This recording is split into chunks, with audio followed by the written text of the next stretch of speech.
Hello, my dear students and viewers. Welcome to my channel Scorpio class. In this video, we are going to discuss the class 8 chapter, The Model Millionaire. This is going to be a part 2 or second half of the chapter, and the first half, that is part 1, is already been uploaded in my channel, and the video link of the same will be shared in the description box and even in the I button above so that you can watch it easily and have the complete understanding of the chapter. And one more update, students, if you want all the lesson explanation from lesson number 1 till date and the poem explanation along with the complete notes, you will find all the videos in the class 8 playlist of my channel. So to find the link again, you will have to visit the description box, and I'll also share the playlist link in the I button above so that you can easily watch all the chapters along with the complete notes and prepare yourself. So let's move ahead, students. One more update and a reminder for you all to subscribe Scorpio Class Hindi channel too, because in this channel we are uploading all the Hindi lessons explanation along with the question answers videos, complete notes, and the grammar notes as well of class 7, 8, 9, and 10. So again, to get the link of this channel, you'll have to visit the description box and find the link also in the I button above. You'll have to subscribe it, share it with your friends. So you have number of links in the description box. Do visit and take the fullest benefits. So let's get started, students, with the chapter. So in the previous video, we had seen first half.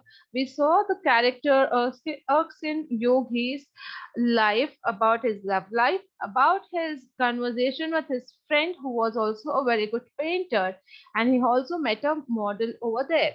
So now let's see what surprise he gets next in his life. So here we go.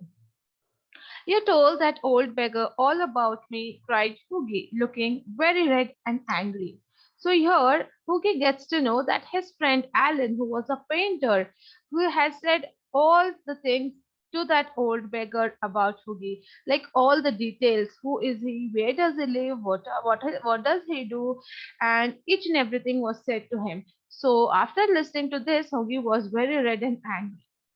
Then Trevor says him, "My dear boy, that old beggar, as you call him, is one of the richest men in Europe. He could buy all London tomorrow and never miss the money.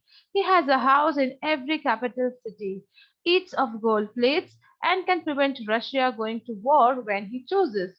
"What on earth do you mean?" exclaimed Hughie. So this was the first surprise Hughie got, that the person whom he met as the old beggar in the morning in Trevor's house where he was painting was not in fact an old beggar, but he was the richest man in Europe, and he could buy the whole London in a day, and he would never miss the money.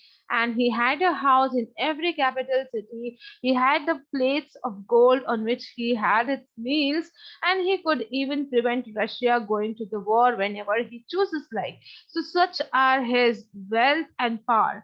So Huggy was very much surprised. He says his friend, "What on earth do you mean that?" "Then what I say," said Trevor. Trevor says, "Alan says, yes, whatever I said is real. The old man you saw today was Baron Hosberg." Now that richest person, the old beggar model was standing there, was Baron Hosberg. His name was Baron Hosberg. And he is a great friend of mine. Means he is a great friend of Alan. He buys his all his paintings and that sort of thing, and he gives him good money. So he says that he asked me a month ago to paint him as a beggar, and since he is paying well, I could not refuse. So now Alan reveals that he has asked me from a month ago to paint him as an old beggar, and since then he is paying me very well, so I couldn't refuse to make his painting on in that way. And I must say, I think he made a splendid model. So it was a super model which he has been through, and the painting was very good. "Baron Hosburg!" cried Hughie. "Good heavens! I gave him a sovereign." "Gave him a sovereign?"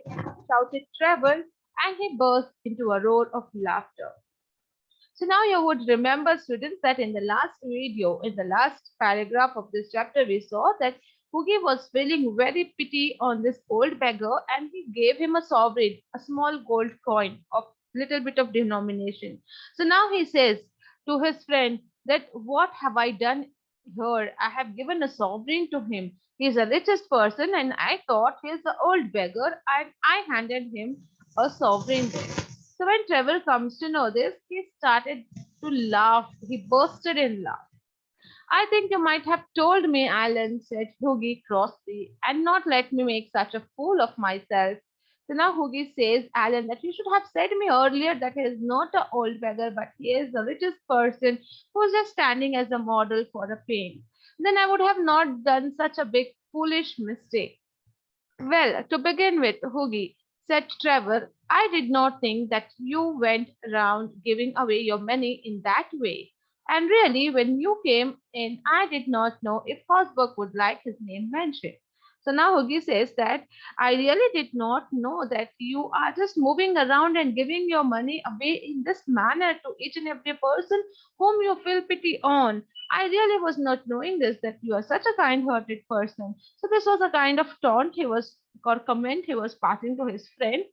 Anyways, and then he says, really, when you came in, I was not knowing. I did not know whether if Hosberg would like to be mentioned his real name, that he is not an old beggar but a religious person. Maybe he wouldn't like it, so I did not open up in front of him. I did not say anything in front of him about the about his model and about his richness. What a duffer he must think me, said Hoogie. Now Hoogie is feeling a bit embarrassed. He's thinking, what might that person, richest person, would be thinking about me? Not at all. He was very happy after you left. He kept laughing to himself and rubbing his old hands together. So his friend Alan says, no, no, not at all. He never thought anything about you. He was very happy, in fact, after you left. And he was laughing and just rubbing his old hands together. I couldn't understand why he was so interested in you at that time. Then Alan continues that he was very much interested in you and he was asking each and every question there. But I see it all now. But now I come to know why he was asking, because you have given a sovereign, you have done some good work.